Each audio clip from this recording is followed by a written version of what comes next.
You've probably known the story for quite a while that at one point, Michael Cohen, former very close employee to Donald Trump, had been walking with him at a golf club. Donald Trump commented on the physical appearance of a woman that he saw playing tennis, saying that he would like a piece of that. And Michael Cohen pointed out to him that that was Michael Cohen's 15-year-old daughter.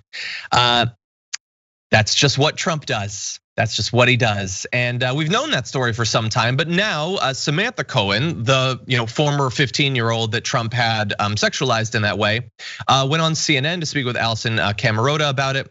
And here is how she talked about that particular incident. You were at President Trump's, well, he was just Donald Trump, his country club.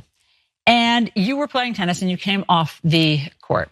And here's how it was written in Vanity Fair. Somehow Trump's attention was diverted to another skirt walking off a tennis court. Quote, "Look at that piece of ass," Cohen recalls Trump saying as he whistled and pointed. Quote, "I would love some of that." It so happened that Trump was referring to Cohen's then 15-year-old daughter, Samantha. Do you remember that moment? Because it goes on to write that after that you came over, he wanted you to give him a kiss. And he said, "When did you get such a great figure?" So as I told Emily, the story is a little bit less clear to me. I'm sure many women can relate. You become desensitized to men making these kinds of comments to you and you allow them to go over your head and you kind of tune out the noise. But what stood out to me in that moment was he said to my dad, "Well, there's no way that she got her looks from you. Thank God you married a beautiful woman." And I was desensitized to men making creepy comments about me, but I was not desensitized to someone blatantly insulting and degrading my father in front of me, someone who I looked up to and loved very much. And that was very upsetting to me. And that made me think, okay, maybe Trump doesn't treat my father. So yeah, I mean, it's obviously horrible that by the time she hit 15, she was already incredibly desensitized to the sorts of comments about herself and was therefore focusing on the Michael Cohen stuff.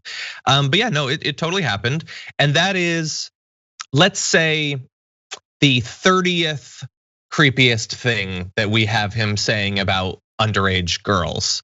Doesn't really crack, doesn't really break through to most people because he said such more horrendous stuff, including about his own daughter, his own flesh and blood. But the only reason I bring this up is we're in a time where millions of Americans say there is one story going on in the world, and that is the international network of rich elites and their pedophile rings and the sexualization of children. And not one of these sorts of things breaks through to them.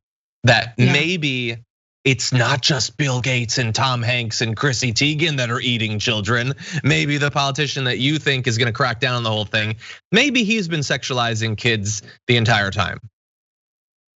Yeah, that's right. That's right. And I think there are two camps that we need to consider. One camp consists of people who might have mental health issues, might just not be rational people, don't really care about the truth, might be dishonest actors. I know I'm lumping in a lot of people together, but that's the group of Trump supporters and QAnon conspiracy theorists that you can't make a logical argument to, and it's really a lost cause. It is what it is. They're gonna see that the videos of Trump sexualizing underage girls, they're gonna hear his comments. It does not persuade them, they don't care.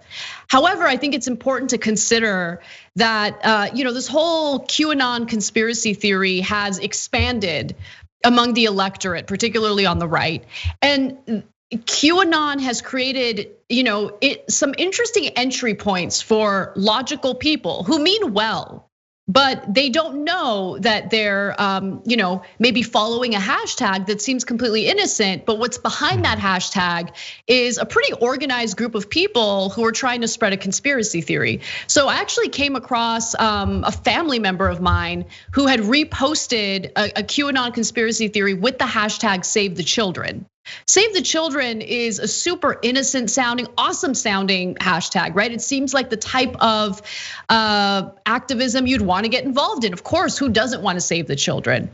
The problem is it's one of the entry points on social media to begin to radicalize certain people, unsuspecting people, into this whole QAnon conspiracy theory.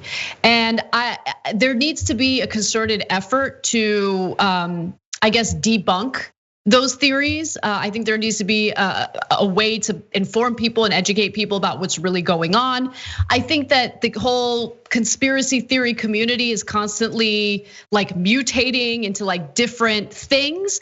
For instance, there are people who go to like these QAnon gatherings, right? And they have no idea about what happened. I believe it was Comet Pizza in Washington, D.C., where there was a conspiracy theory about how this random pizzeria in DC was running a child trafficking ring. Of course, that wasn't the case. Of course, it was complete nonsense. But there was an unhinged lunatic who shows up with a gun and could have potentially killed innocent people as a result. If you talk to some who follow the Save the Children hashtag and go to these gatherings, they don't even know about that, right? Some of them are completely unaware of it.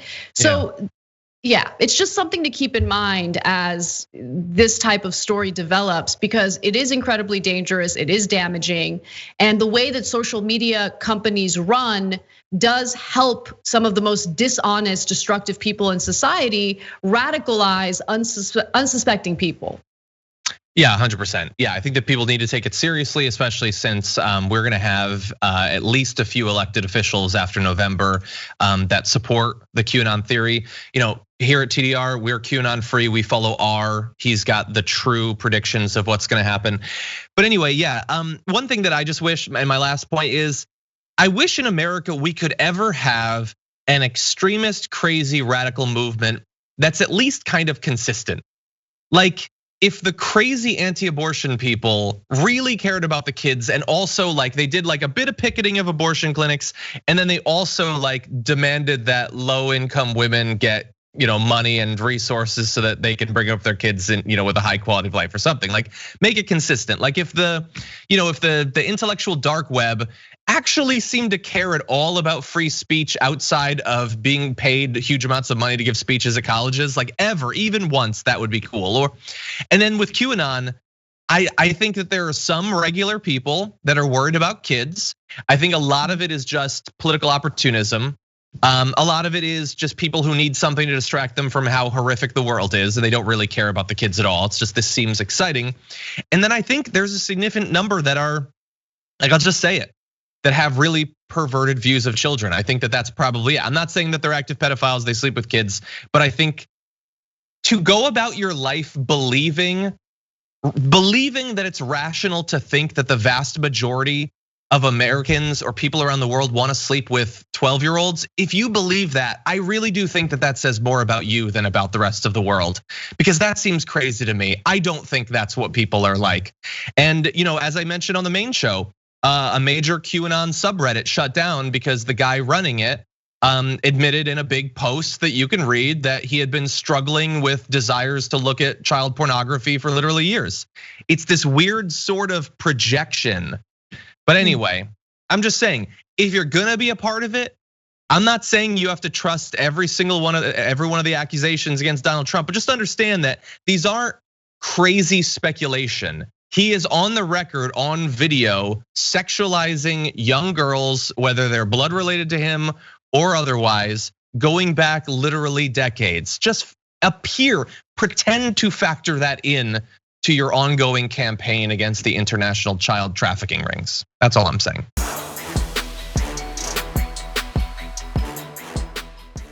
Check out the Damage Report podcast each day, wherever you get your podcasts, whether Pocket Casts or Stitcher or iTunes.